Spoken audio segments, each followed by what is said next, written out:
కుక్షి అని కర్ణాటక క్షేత్రంలో ఒక అద్భుతమైనటువంటి సుబ్రహ్మణ్య క్షేత్రం ఉంది. అది పరమశివానుగ్రహంగా వచ్చింది ఆ క్షేత్రం.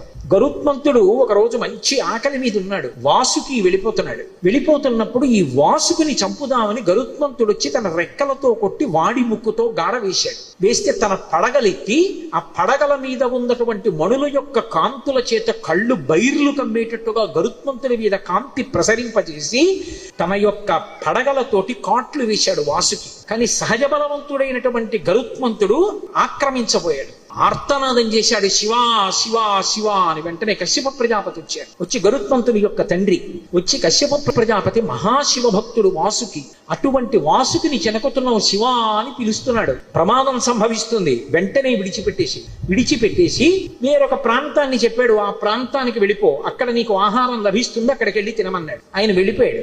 వాసుకి వంక తిరిగి, నువ్వు ఇంతటి శివభక్తుడి